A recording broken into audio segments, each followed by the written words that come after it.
meus amigos e minhas amigas que assistem, que nos honram com as suas audiências, a TV Mar Canal 25, uma emissora afiliada à Rede NET de televisão e que abriga o Momento Jurídico. E como eu falo, sempre é um programa que visa trazer para a sociedade alagoana, para os senhores e para as senhoras, informações que sejam realmente importantes. E sempre convidando pessoas de prestígio no nosso meio social e que possam, volto a ratificar, e que possam trazer informações importantes para todos nós. Hoje, estou trazendo uma médica de grande prestígio no nosso meio, uma médica, um intelectual que lê, que se encontra na exata performance de uma profissional de grande valor, devido aos seus estudos, às suas pesquisas e até à sua área de proficiência, que é uma das áreas mais delicadas da medicina,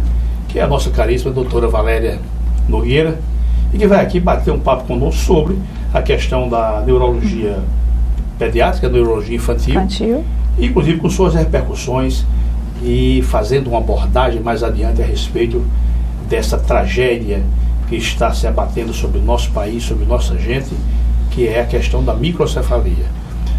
Doutora Valéria, eu quero inicialmente agradecer a sua presença, a sua gentileza em comparecer ao nosso programa, vir aqui conversar conosco. Quero agradecer, sempre digo isso em meu nome, em nome da nossa casa, que é a TV Mar, e em nome da direção da TV Mar. E eu quero logo deixá-la à vontade para fazer uma primeira saudação aos nossos telespectadores, que já são, podemos dizer assim, numa grande legião, numa significativa legião de telespectadores e telespectadoras que nos honram com as suas audiências. Por favor. Eu que agradeço, né, por essa entrevista, no que eu puder ajudar, elucidar algo sobre essa tragédia que está ocorrendo, que é a microcefalia, e também falar um pouco sobre a neurologia infantil, né, o que trata, do que se trata essa especialidade. Perfeito, doutora Valéria. Eu começo perguntando para que haja, por parte dos nossos telespectadores, uma grande e melhor empatia. Eu quero tratar isso na sua formação. A senhora é da Universidade Federal de Alagoas, né? Eu fiz faculdade aqui em Maceió, né? Fiz a Federal de Alagoas. Depois que a gente acabou a faculdade, a gente foi para São Paulo, fizemos lá 2 anos de pediatria na Santa Casa de São Paulo e depois mais 2 anos de neurologia infantil. E aí acabamos a nossa formação, voltamos e começamos a atuar na área da neurologia infantil, aqui em Maceió. Mas doutora, só teve uma época em que a senhora estudou no Rio de Janeiro, teve uma época sua do Rio de Janeiro. Na verdade, assim, eu fui criada no Rio. Né? Quando eu fiz 15 anos, meus pais voltaram para cá. E aí eu acabei o 2º grau e foi quando eu entrei na faculdade.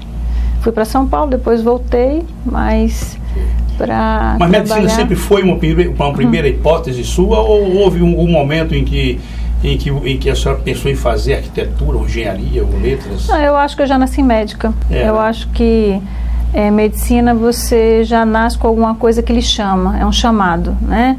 É uma vocação, né? Às vezes é diferente de talento. Talento é algo que você faz bem, mas vocação é aquilo que realmente você dá a vida por aquilo. Né? É um chamado, né? Não existe assim, vou fazer um teste de vocação para isso, para aquilo, outro, né? Medicina é um chamado. Perfeito. Né? E a neuropediatria? O que é a neuropediatria? Para que os nossos telespectadores possam saber. Porque a senhora não é pediatra. Como é isso? Assim, a minha formação assim, é de pediatria, porque para ser neurologista infantil, hoje a gente precisa ter antes uma formação em pediatria, que é o mais lógico, né, mas a neurologia infantil, ela é um mundo à parte, né?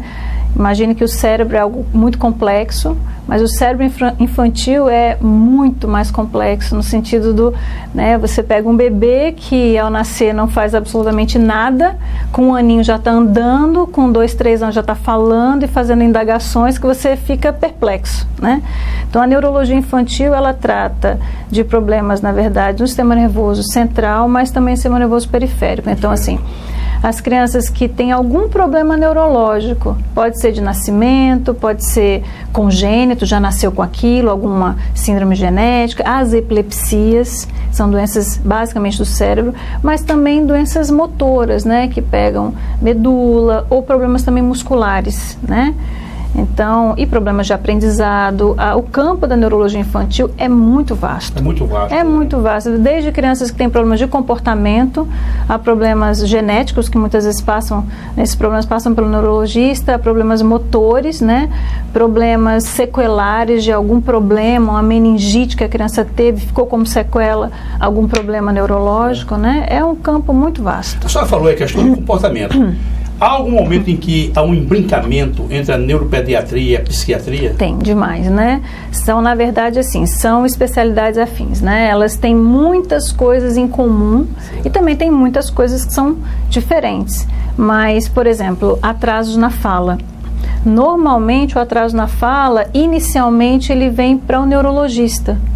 Pode ser que seja um atraso na fala que esteja mexendo só com o circuito mesmo da maturação do circuito da fala, mas pode ser que haja alguma coisa já com o pensamento alterado. Na verdade, fala é a exteriorização de pensamento.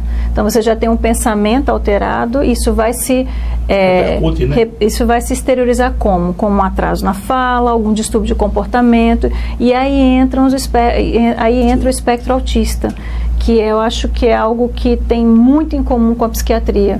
Então, vem para o neurologista com um atraso na fala, a gente levanta a hipótese disso, daquilo, outro, muitas vezes a gente pede uma opinião de um psiquiatra, ou então transtornos de comportamento, por exemplo, crianças que têm hiperatividade, que às vezes vai para o neurologista ou vai para o psiquiatra, a depender de comorbidades ou não, né? Um trata, outro trata, né? Certo.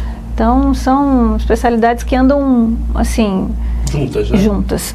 Me diga uma coisa, doutora Valéria, como anda o progresso da neuropediatria hoje? Eu falo, evidentemente, do nosso país, mas a senhora, como eu falei, é um intelectual, está acompanhando tudo isso, através de revistas, etc. Como é que está o progresso da neuropediatria em nosso país? Bom, a neuropediatria, sim, ela, antigamente, quem tratava as crianças era o neurologista de adulto, né? Assim como quem tratava criança com problema de comportamento era o psiquiatra de adulto. Mas cada vez mais a medicina vai evoluindo e as pessoas vão percebendo que existem coisas que são diferentes. A criança, ela não é um adulto em miniatura, né? Ela é uma criança, ela é um outro tipo de ser. Então, com a evolução da medicina... Mas o aspecto medicamentoso é o mesmo de adulto, só em dose menor. Ou existe medicamento específico para... Não, depende, né? Nas epilepsias em si, tem medicamentos que podem ser usados em criança e medicamentos que podem ser usados em adultos. Mas existem algumas medicações que não são usadas em criança, pela idade, por não ter um estudo específico naquela faixa etária, né? Então, a neurologia infantil, ela vem evoluindo na medida em que a sociedade está vendo que a criança é um ser, né, que não é uma miniatura do adulto. Então, os médicos começaram a estudar melhor esse grupo etário e aí foram surgindo especialidades, né, mais voltadas para a criança. E a neurologia infantil, graças a Deus, assim, ela vem evoluindo no sentido de formação até de uma sociedade específica, Sociedade Brasileira de Neurologia Infantil. Existe uma Sociedade Brasileira de Neurologia Infantil, né, uma sociedade específica para os neuropediatras. Né? Certo. E eu acho que daqui para frente, né, as coisas vão ficando mais claras. Deixa eu fazer uma colocação, uma colocação mais objetiva. Nós sabemos que, por exemplo, na cardiologia, na pneumologia, os progressos são, né, de uma rapidez que você fica, né, a pensar, né, a rapidez e tal das pesquisas. Na neuropediatria também acompanha essa rapidez? Em termos de tratamento ou em termos de... De um modo geral, tratamento, exame complementar... Eu acho assim, houve um avanço muito grande na neurologia infantil com os exames de imagem, né, que antigamente só existia o que? Raio-X, aí foi uma evolução a tomografia, agora a ressonância, né, eletroencefalograma, que já existe há muitos anos, mas vem sendo aperfeiçoado com o vídeo EEG, que é um eletroencefalograma associado à filmagem do paciente, então às vezes eventos que a pessoa achava que não era nada são crises de ausências rápidas, que às vezes o pai e a mãe nem estavam percebendo, né? Nós já temos isso aqui. Aqui em Maceió, Fernando Gameleira estava fazendo lá em cima, né, no hospital universitário, mas na rede até particular nós temos mais eletro, mas vídeo EG não.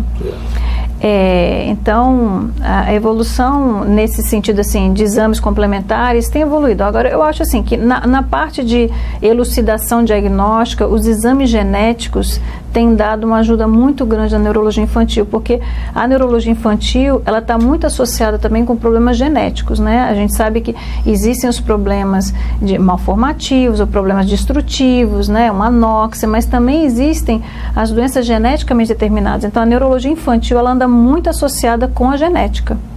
E esse avanço da medicina nos exames genéticos específicos realmente tem ajudado muito a gente, porque muitas vezes tem algumas doenças que elas têm um padrão genético muito parecido, tem um padrão clínico muito parecido, que às vezes você só consegue detectar com exames genéticos, porque a clínica às vezes não é tão exuberante assim, para você dizer, olha, doença tal, às vezes você precisa de um apanhado genético para tentar definir. Por exemplo, aqueles atrasos neurológicos indefinidos.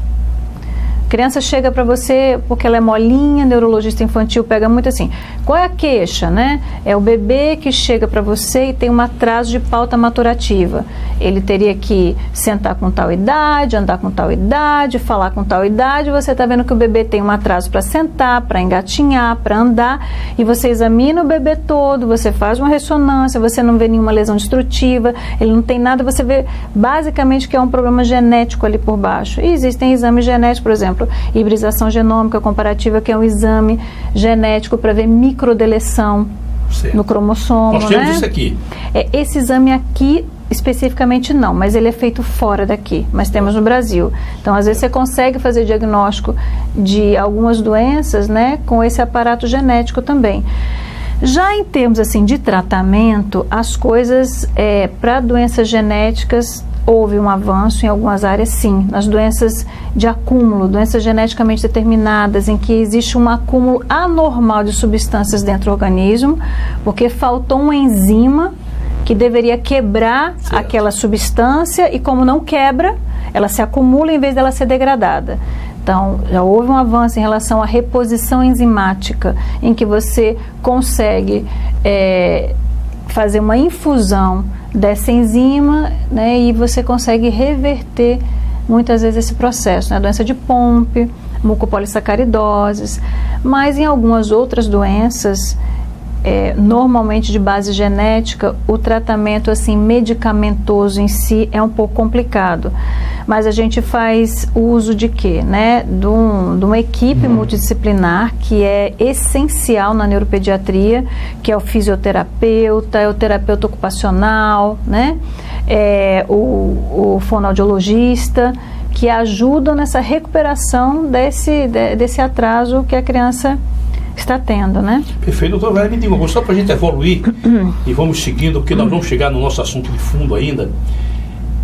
Regra geral, os seus pacientes, eu vou chamar pacientes no diminutivo, os pacientezinhos, pacientinhos, né? Eles não conseguem verbalizar como é feita essa abordagem com essas crianças, porque chega lá no seu consultório, aí tem os pais e tem a própria performance física dele, orgânica. Como é feita essa na medicina chama anamnese, né? Anamnese. Na verdade, assim, o pai chega com uma queixa, né? O pai chega, ou a mãe, o pai ou a mãe, né? Um deles chega com a queixa. O meu filho tem isso, né? O meu netinho tem isso, o meu sobrinho tem aquilo, né? E você tenta fazer uma história, né? Para você tentar direcionar para onde é que vai ser o diagnóstico. Ele com 8 meses, por exemplo, não fala nada. Não fala nada, mas assim, uma boa história é o início, né? Meu chefe sempre dizia que assim, uma boa história na neurologia já é mais 50%. Depois você vai examinar o paciente, porque assim, o exame neurológico é fundamental na neurologia infantil, para você saber se o problema está no músculo. O bebê pode ser mole porque ele tem um músculo fraco, doenças genéticas do músculo. Ele pode estar molinho porque ele tem um problema na medula. Então ele dá o que a gente chama de uma paraplegia flácida, né? Ele não tem movimento, né? problemas de espinha bífida e tudo mais. E a criança ela pode ter ser molinha porque o controle central, né, o cérebro, o controle periférico está alterado. Então, normalmente o exame neurológico ele vai nortear muito para você saber mais ou menos onde é que está a lesão e você pedir o exame certo para aquilo, né? Não ficar chutando no escuro, né? Aí está algum segredo. Nós recebemos aqui, doutora Valéria, um grande médico, uma celebridade mundial, foi o doutor Akira Omi, e ele falou de uma forma tão pedagógica, ele disse exatamente o que a senhora está dizendo, que o médico é mais importante na prática, naquilo que ele pode acompanhar no pós-cirúrgico, saber do que vai acontecer e saber também pedir os exames corretos, da orientação correta. Né? Se você procura o que você conhece, né, fica muito mais fácil, né, você reconhecer aquilo, né? Quando você não tem uma linha de direção, né, uma direção certa, você acaba, né, jogando para tudo quanto é lado. É claro que tem... Só para satisfazer a curiosidade, me diga uma coisa, uma grande neuropediatra ou um grande neuropediatra, ele se forma, ele adquire, vamos chamar assim, maioridade com quanto tempo de estudo? Ou tem que ser a vida toda estudando? Olha, no direito, todo dia as coisas estão mudando. Na neurologia infantil, assim, a pessoa não pode parar no tempo, porque na minha residência existiam doenças que não tinham tratamento, né? Mucopolissacaridose, não existia tratamento para isso. Hoje existe reposição enzimática, né? Para alguns tipos. Então, assim, não dá para você, com a velocidade das descobertas hoje em dia, né? Você tem que estar sempre se atualizando, seja em congresso, lendo algum artigo científico, para que, né, você acompanhe, né, a evolução. A gente vive num mundo que a informação que está lá na China, em 5 minutos ela está aqui. Essa globalização. Né? Doutora Valéria, me satisfação a curiosidade, o que é o autismo, hein? Então, o autismo é um problema, na verdade, que ocorre em algumas crianças. A criança ela tem problemas na socialização, né, no comportamento e na fala. Né? O autismo normalmente é uma doença de base genética. Existem, na verdade, assim, problemas secundários que às vezes levam a um comportamento autista. Deixa eu só não perca seu raciocínio, não, por favor. Mas eu tive um colega meu de profissão, ele já faleceu, em que ele teve um filhinho e um dia, posso contar isso aqui, não vai nenhum. Isso desestabilizou o lar por completo. Ele chegou da praia com a esposa.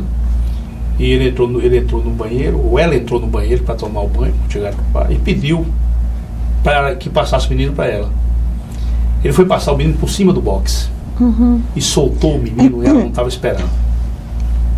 E esse menino ficou autista. É possível isso?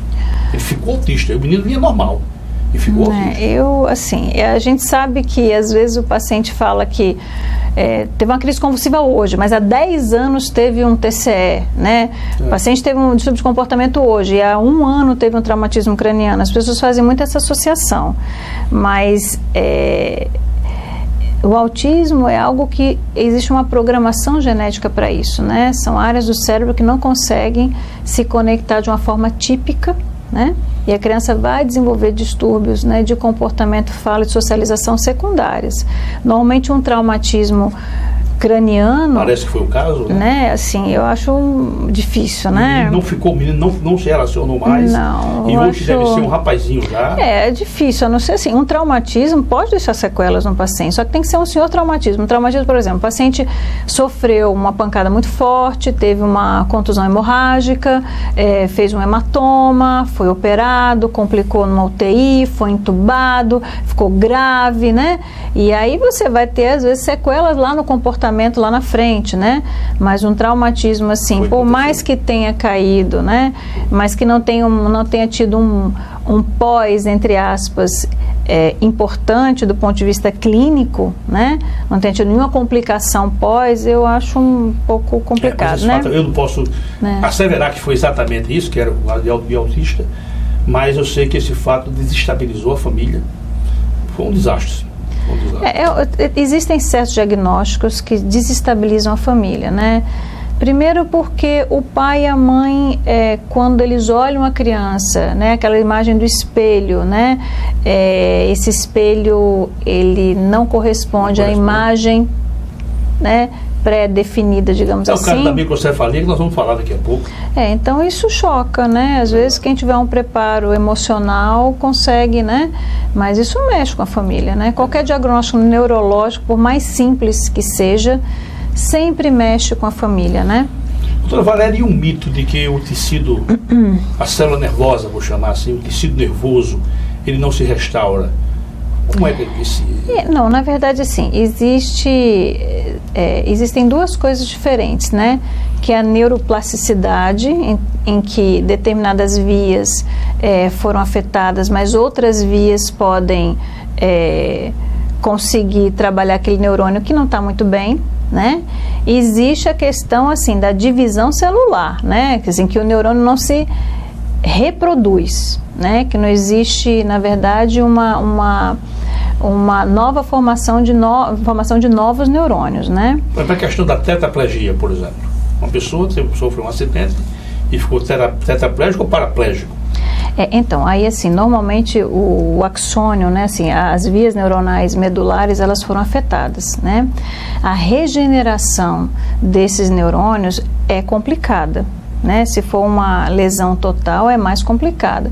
Algumas vias alternativas, elas podem, na verdade, se desenvolver, né?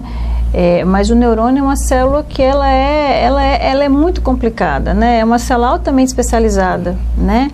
Então, existe uma dificuldade grande em determinadas áreas, né? Quanto mais novo o neurônio, né? Quanto menor a criança, maior capacidade desse neurônio tentar se restaurar pelo estímulo externo. Quanto mais velho esse neurônio for, né, mais adulto, né, com aquela história, papagaio novo consegue falar tudo, né? Exatamente. Então, assim, quanto mais novo o cérebro, maior capacidade de plasticidade neuronal esse cérebro tem. Quanto mais velho, mais complicado, né? Nas lesões medulares é mais complicado ainda, porque são fibras longas. Então, a regeneração desse tecido é complicado, porque a partir da lesão para baixo existe uma degeneração, né, da lesão para baixo, até subindo também. Então, a medicina vai ter que tentar... Como é que está a célula-tronco nesse campo aí? Então, as células-tronco, elas na neurologia... Está vendo muita pesquisa, não está? Está vendo muita pesquisa. Na neurologia infantil, essa pesquisa é um pouquinho mais complicada, porque o cérebro é um pouco mais complicado. Mas por falar em reprodução de neurônio, né, a célula, você nasce com o número X de neurônio e você não consegue desenvolver outros... o neurônio consegue se multiplicar, ele consegue crescer, você consegue gerar novos neurônios depois que nasce. Então, sempre se achou que isso fosse uma máxima dentro da medicina, né? Você nasce com o número X de neurônios e você não produz novos neurônios, né? Você pode fazer com que esse neurônio consiga se conectar com mais células, consiga formar mais sinapses, que é uma maior comunicação entre vários neurônios, né? Isso? Essa comunicação entre vários neurônios, sim, né? Agora, a multiplicação, né, do neurônio em si, só em 98, alguns pesquisadores da Universidade da Califórnia, em estudos pós-morte, que eles... o estudo é meio complexo, mas eles pegaram determinada substância, meio que marcaram radioativamente isso, e no estudo pós-morte, eles viram que essa substância foi achada em neurônios novos, né? Mas normalmente só uma área do cérebro, né? Em uma região mais profunda do hipocampo. Região também de bulbo olfatório também, mas foi a primeira vez que se falou isso, foi em 98.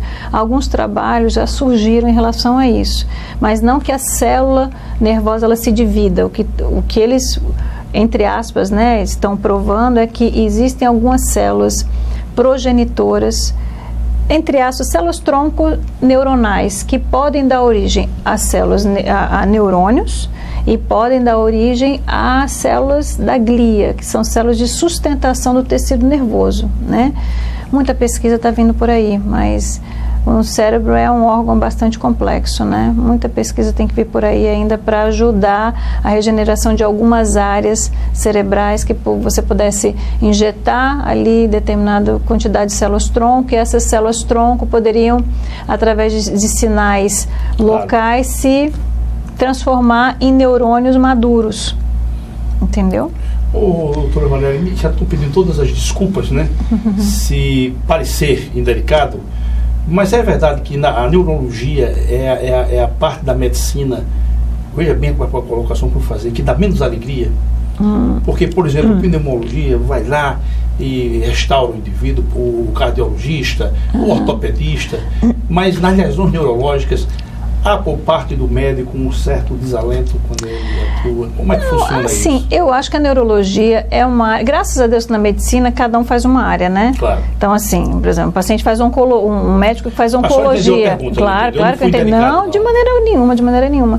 Assim, a gente sabe que existem doenças neurológicas, especialmente as geneticamente determinadas, que às vezes você não vai conseguir curar o paciente, né? Mas você vai conseguir uma reabilitação melhor, né? O paciente vai ter um ganho evolutivo, né? Mas existem problemas, determinados tipos de epilepsia que dá para tratar bem, o paciente sai bem, né? Alguns distúrbios de comportamento você consegue tratar também, né? Não é uma especialidade assim, como eu falei, ninguém gosta de ter um diagnóstico neurológico, né?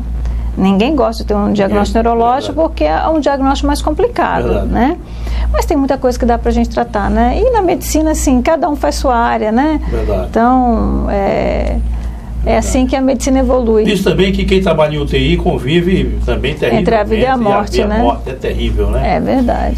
Há até umas pesquisas que até se estuda, né? Como se dá notícias ruins, como é que você vai tratar com a família e dar uma notícia que não é muito boa. Mas, doutora Valéria, nós vamos fazer um breve intervalo, mas a nossa conversa é muito agradável, né, e muito interessante. Vamos fazer um breve intervalo e voltamos na sequência, já agora, voltando os holofotes da nossa conversa para o assunto que eu queria realmente tratar com a senhora e que os nossos telespectadores vão ficar atentos, tenho certeza. Vamos lá. Voltamos já.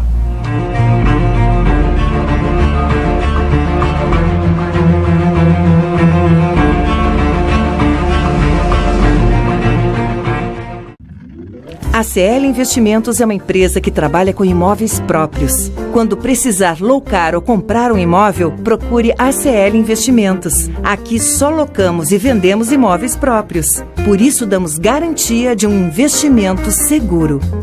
ACL Investimentos, Rua Durval Guimarães, Edifício Leonardo da Vinci, Ponta Verde. Fone 3327-3911. Alagoas Cursos, saiu o edital. INSS 950 vagas. Turma Resolução de Questões CESP UNB. Aulas nos finais de semana. Início 5 de março. E também PBC, Preparatório Básico para Concursos. Início 7 de março. Estude com quem entende de aprovação. Alagoas Cursos, preparando para vencer. Quando o assunto é o seu carro, além de escolher a marca líder, escolha também a concessionária que faz mais por você. Por isso, a Blumari oferece o melhor atendimento em serviços, peças e acessórios. E ainda tem as melhores negociações, sendo totalmente certificada pelos padrões Fiat de qualidade e líder de mercado em seu segmento. Fiat Blumari, a marca do seu carro. Avenida Gustavo Paiva, Mangabeiras. O filé do Zezé é a melhor opção. Temos um cardápio variado de churrasco e comida caseira. Churrasco de picanha preparados de um jeito todo especial. Zezé em Casa, 3313-4004. Antes de curtir o verão, passe no O Borrachão e aproveite estas ofertas. Caixa térmica Mor, 34 litros, apenas R$ 79,90 à vista. Churrasqueira elétrica Fischer, por R$ 109,90. Tenda 3x3, por apenas R$ 149,90 à vista. E que tal equipar o seu carro para o carnaval? Caixa de som 12 polegadas, R$ 740 em 12 vezes nos cartões. É verão e as ofertas estão aqui no O Borrachão. O Borrachão, o Nordeste compra aqui.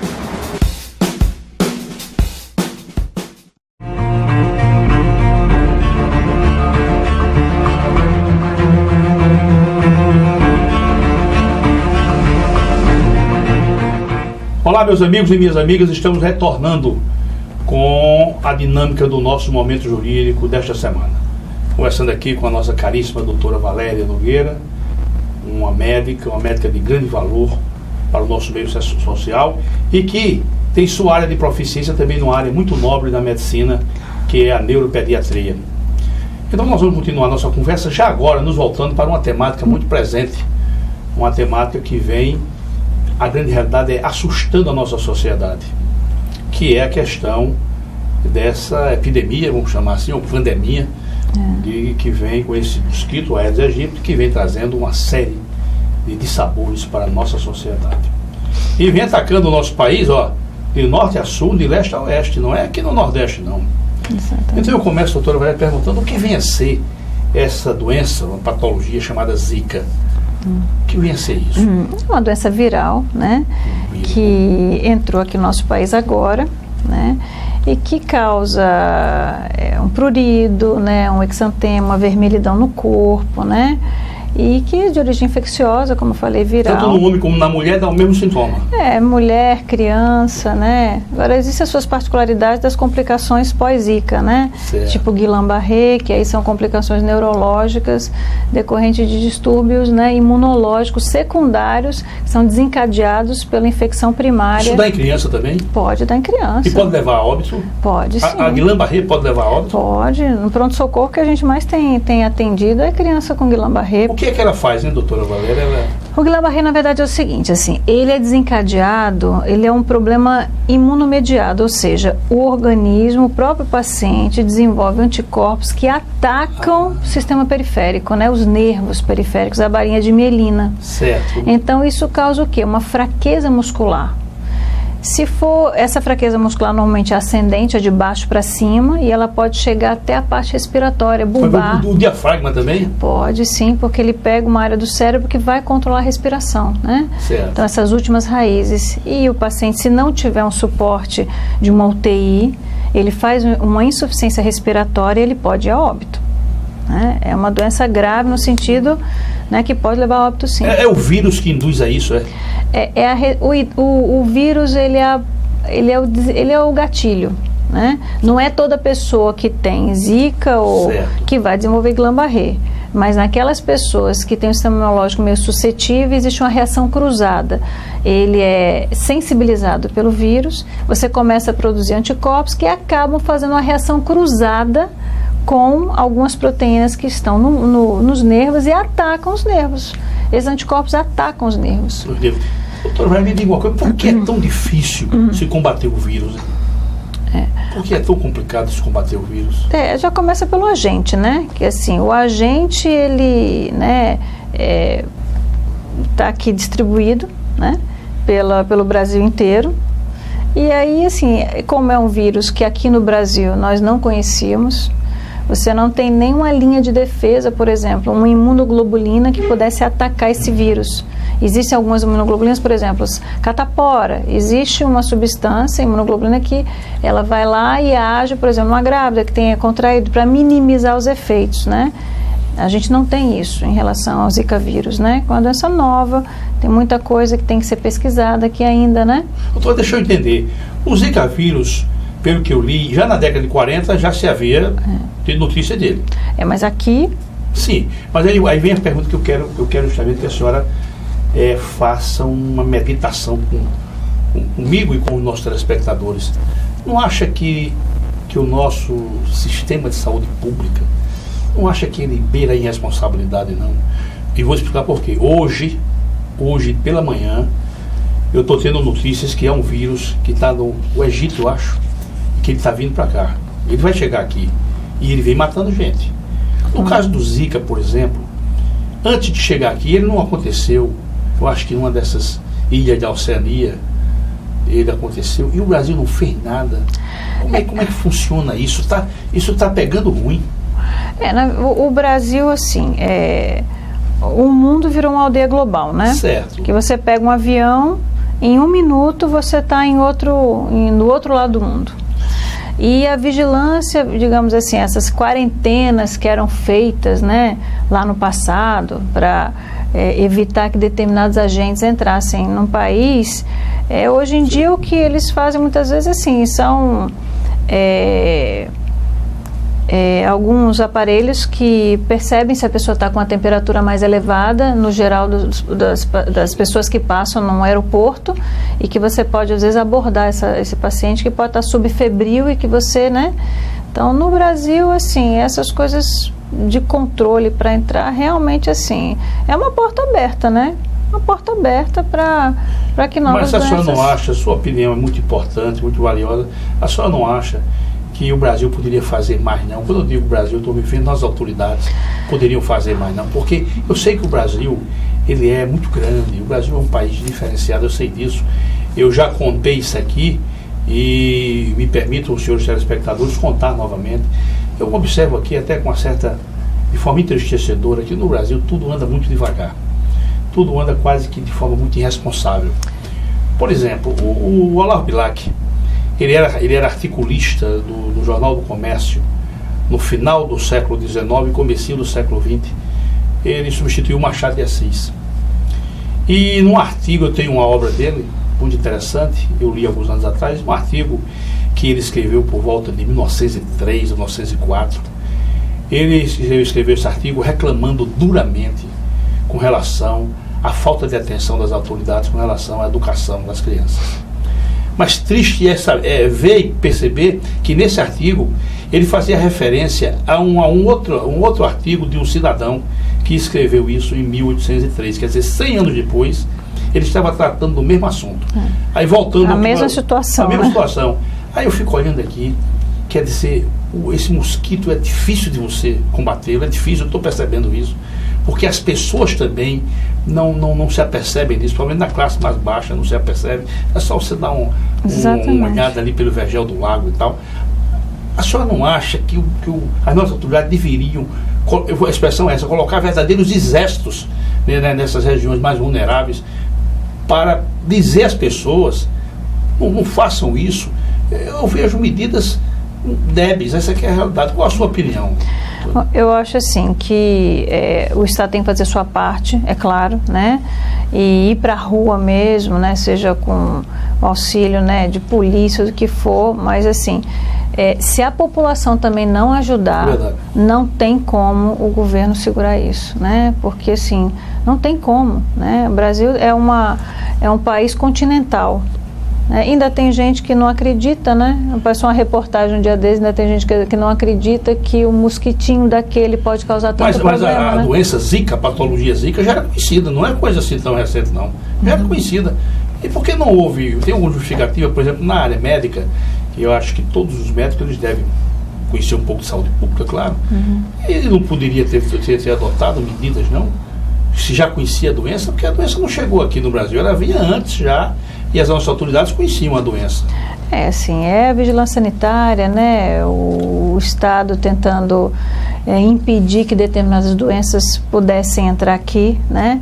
A gente sabe que a saúde, no geral, no Brasil, não anda lá muito bem, né? Verdade. Não anda, né? As pernas não estão muito boas, né? Nós recebemos aqui um colega seu, na área de neurologia, o doutor Fernando Gameleira. Claro. E ele foi muito contundente na sua apreciação. Eu assisti essa entrevista e realmente, assim, compartilho com as ideias do doutor Fernando, né? Ele falou realmente, assim, situações específicas que a gente vive no dia a dia.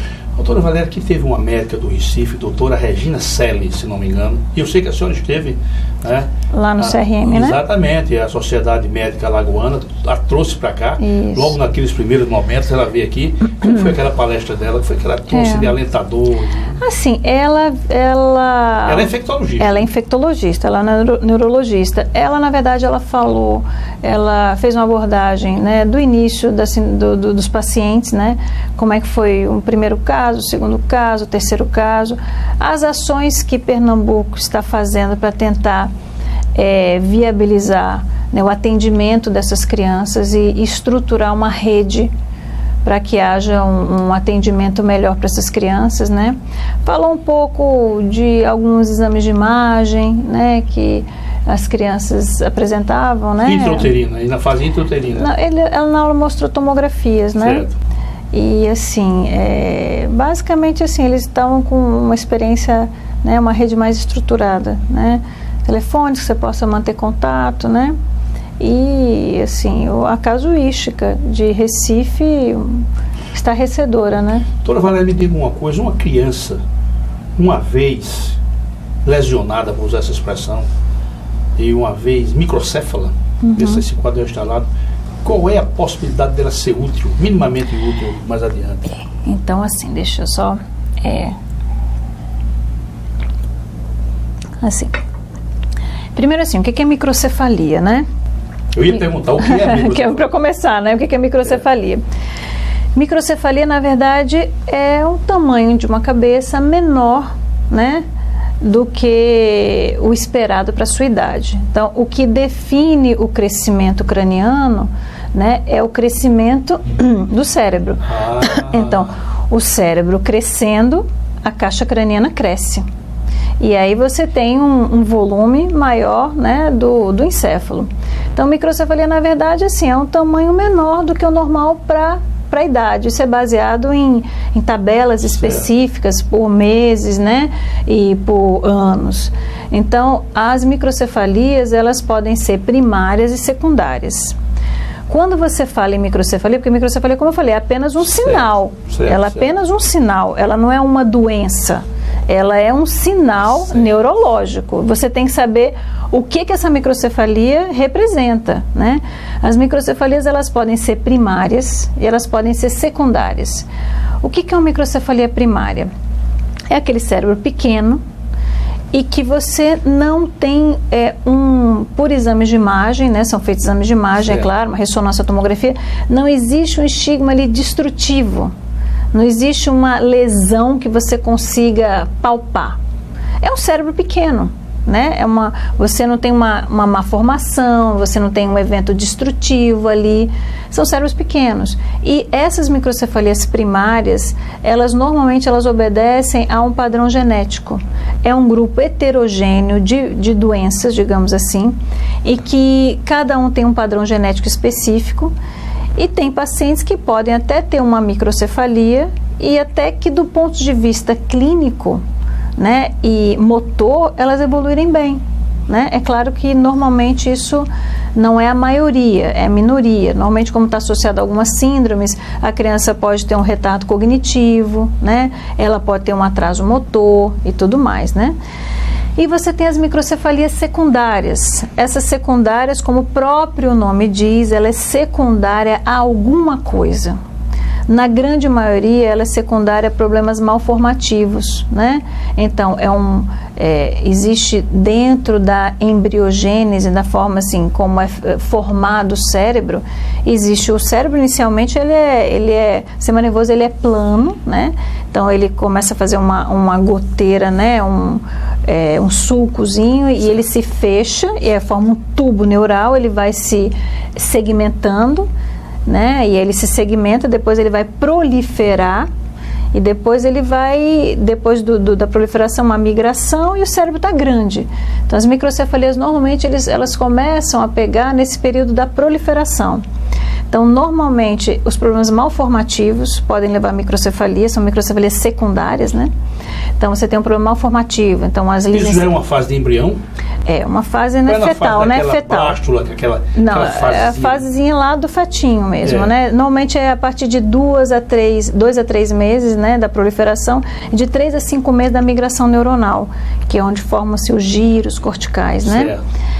Então, você tem as microcefalias secundárias que podem ser por problemas malformativos. Então, você tem uma má formação nesse período aí da formação, né, do cérebro no feto. Então, as lisencefalias, as holoprosencefalias, as agenesias de corpo caloso. E você pode ter microcefalias, por exemplo, por agentes tóxicos, nocivos, que a mãe foi exposta durante a gestação. Certo. Então, por exemplo, álcool. Questão do álcool. Álcool, drogas, né, podem levar a isso. Mas você também pode ter, por exemplo, agentes infecciosos. Dentro dos agentes infecciosos, a rubéola. A rubéola é o vírus da rubéola, ele tem um papel de inibição da proliferação dos neurônios. Os neurônios, eles precisam se proliferar, né, para aumentar em número, depois eles migram para a parte externa do cérebro e o cérebro fica grande. Então, o rubéola, ela inibe a proliferação neuronal. A gente tem outros tipos de vírus, citomegalovírus, que impedem a migração neuronal, e vem agora o Zika vírus. O Zika, né? Que o mecanismo aí é bem parecido aí com essas viroses. Só pra gente, você poderia dizer que o Zika tem um tropismo pelo sistema nervoso? Ele tem sim, porque assim, já na base clínica dele... O tropismo obtém como atração. Uma atração, ele tem uma predileção mesmo pelo sistema nervoso. A gente já vê isso na clínica... no paciente, né, não no bebê, ele que é um vírus que dá muita coceira, né? Ele dá muita coceira, como se ele gostasse de nervo, né? Então, assim, ele já clinicamente você percebe isso, mas dentro do cérebro, né, dentro do bebê, né, ele vai para o sistema nervoso central e vai lesionar esse cérebro. Então, inflamação? As lesões do Zika vírus são lesões normalmente que existem calcificações. A calcificação, na verdade, ela é um sinal de que houve um processo infeccioso ali, houve uma luta, vamos dizer assim, sistema imunológico e vírus, e aí a deposição de cálcio. Normalmente, calcificação, para a gente neurologista, tem uma associação muito grande com infecção, alguma inflamação, né, com infecção no sistema nervoso central. E num período crítico, em que o cérebro precisa se multiplicar e precisa crescer. E essas lesões que ocorrem, elas dificultam a proliferação dos neurônios e dificultam mais ainda a migração, porque inicialmente o cérebro é liso, né? Os neurônios estão meio no miolinho, depois eles se proliferam, depois eles crescem, eles migram para a superfície, e é tanto neurônio migrando para a superfície que o cérebro precisa fazer várias curvinhas, né, que são giros, para conseguir dobrar aquela quantidade imensa, né, dentro de uma caixa craniana. Se você pegasse o cérebro, só a parte externa do córtex, e tirasse só a parte externa, se você abrisse aqui, né, a área de superfície era muito grande, é como um lençol de casal, né? Você dobra ele todinho, fica num pacotinho desse tamanho, você abre e fica imenso. É isso que acontece no cérebro. Então, as lesões do Zika vírus, ele parece impedir que essa migração ocorra e o cérebro fica meio liso, né? O complexo que ocorre em termos do ponto de vista anatômico, não há os giros, né? Existe um complexo que a gente chama paquigeria lisencefalia. Em algumas áreas ele é meio plano, né? Em outras áreas ele é mais liso, e tem alguns que parece haver o que a gente chama de uma micropoligiria, que é um tipo de lesão um pouquinho mais à frente, em que houve aí a formação, mas depois houve um insulto e formam-se microgiros dentro do giro, né? São lesões, o Ministério Público, eu vi agora há pouco tempo na CBN, dizendo que 65% dos casos de Zika vírus são casos mais graves, do ponto de vista de imagem, né? Então, o que a gente pode esperar no futuro dessas crianças vai depender do grau de comprometimento, né? De imagem. Quer dizer que o comprometimento ele é diferente de criança para criança. Não é sempre o mesmo comprometimento, não, né? Hoje, assim, as pessoas estão falando mais assim, síndrome associada à infecção por Zika vírus, né? E não especificamente a microcefalia, que é uma forma mais severa do problema, né? A gente sabe que, pelo que está sendo estudado, tem pacientes que podem ter mais uma alteração visual, porque o olho, na verdade, ele se forma inicialmente a partir do cérebro. Então, o tecido posterior do olho, na verdade, ele é basicamente neurológico, né? Forma-se essa vesícula óptica, mas o olho, ele na verdade é, entre aspas, né, um filhinho do cérebro, né? Então, se existe uma predileção pelo sistema nervoso central, vai haver uma predileção pelo olho também, né? A função auditiva também se fica comprometida? Então, a função auditiva também parece estar comprometida também. Então, acho que muita coisa daqui para frente vai ser elucidada. Por exemplo, casos leves, que não sejam esses casos de microcefalia importante que está se vendo, mas talvez lesões mais leves que possam até terem passado desapercebidas inicialmente, porque não existe uma alteração no tamanho da cabeça. De repente, lá na frente você vai, eu acho que algumas pesquisas devem surgir, alguns relatos de mães que de repente tiveram Zika e as crianças de repente não nasceram com microcefalia, mas podem desenvolver algum outro problema que não malformativo, mas de atraso de pauta maturativa ou de alguma dificuldade cognitiva, né? Doutora Vera, me diga uma coisa, uma criança que nasceu acometida da microcefalia, com esse quadro, ela pode se tornar uma criança que ela possa, por exemplo, tratar da sua autogestão, assim, então vai depender de pegar um copo com água, de se alimentar, de ir ao toalete. Então depende da base, né? Se for uma base genética, como eu falei, é um grupo heterogêneo. Eu digo né? No caso das microcefalias, sim, mesmo, provocada das Zika vírus. Então, a gente sabe que a criança tem um poder de recuperação grande porque existe o que a gente chama de neuroplasticidade. Mas nas formas mais graves, né, essas crianças, assim, provavelmente terão um comprometimento motor, né, de fala, de cognição, porque existem lesões bem definidas no cérebro. E a gente sabe que aquelas lesões por ali passa o trato piramidal, que vai ser responsável pela motricidade, né? Então são crianças que, assim, sequelas estarão presentes, né? Agora, não quer dizer que ela não possa ter um nível de funcionalidade, às vezes, né? Dentro do dia a dia, né? Em termos de locomoção, lá na frente, ela não possa alcançar alguma independência, né? Eu ainda pergunto assim, olha, outro dia eu pude perceber 2 garotos com microcefalia. Por que é que eles são tão irrequietos? Pelo menos os que eu vi. Eles são irrequietos. O que é aquilo ali, hein? Assim, a gente sabe que nas microcefalias, né, o que faz com que... Qual é o nosso verdadeiro CPF, né? Todo mundo tem seu CPF, né? Claro. Mas o nosso verdadeiro CPF é o córtex pré-frontal. Córtex pré-frontal é a área do cérebro que é responsável pela atenção sustentada, você conseguir parar e se concentrar em algo e você não se distrair com estímulos que não são importantes para você. Ele excede o quê? Do controle inibitório, que é aquele controle, vamos dizer assim, aquele freio que você tem para controlar a impulsividade, né? Então, alguém faz você está de dieta, vai comer sua saladinha, na hora que você vai pagar tem uma torta de brigadeiro dizendo me leve, você vai, e aí você não vai, você resiste. Isso é controle inibitório. Quem faz isso é córtex pré-frontal. Ele também é responsável por organização, né? Acordou, tomou banho, escovou os dentes, vai com essa roupa, você consegue se autogerenciar. E ele também é responsável pelo quê? Por planejamento. Planejamento é o quê? Antever consequências. Então, a gente sabe que nas microcefalias, né, essa área pré-frontal pode haver uma dificuldade, né, de maturação dessa região. E aí a criança fica o quê? Com cognitivo.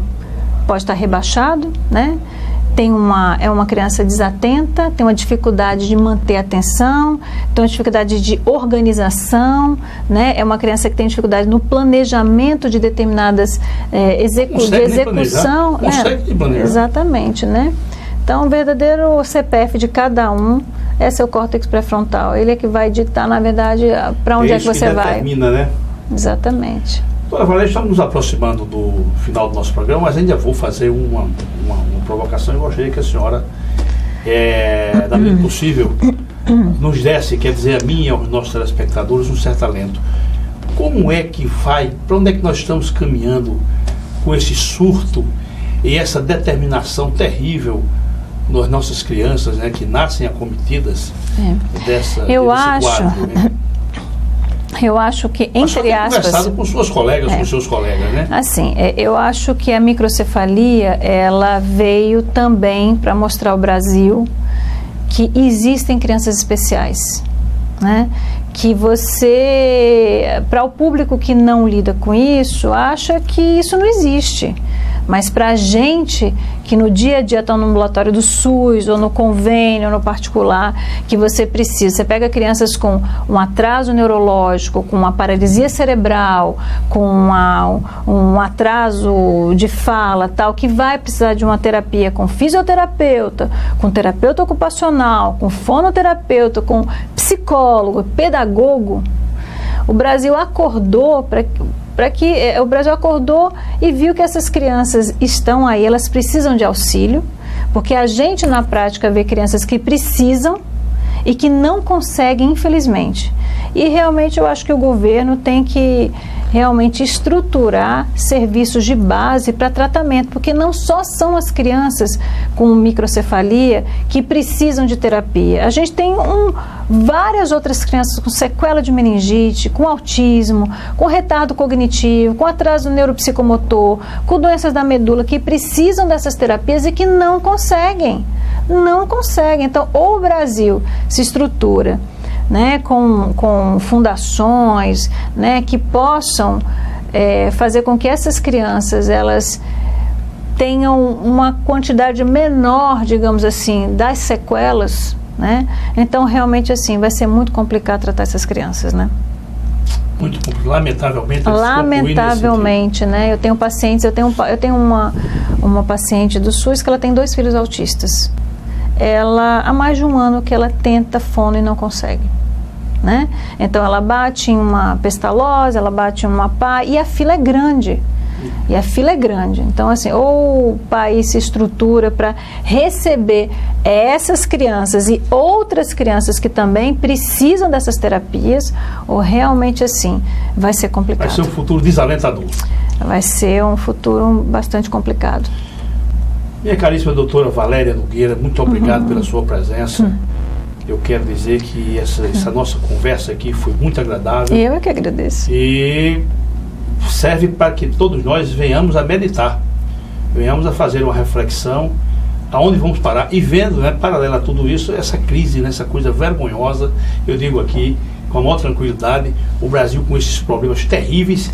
E a gente vê essas questões aí todos os dias nas nossas casas, né? Uns senhores, aparentemente de respeitável aparência, mas umas figuras tristes para o nosso futuro e para a grandeza da nossa sociedade.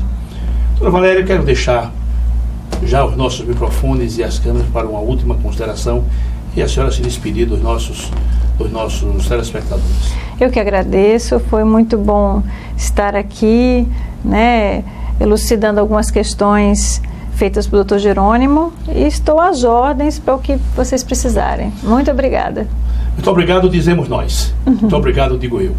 Meus caríssimos telespectadores, muito obrigado por essa honrosa audiência e até o nosso próximo programa, se Deus quiser.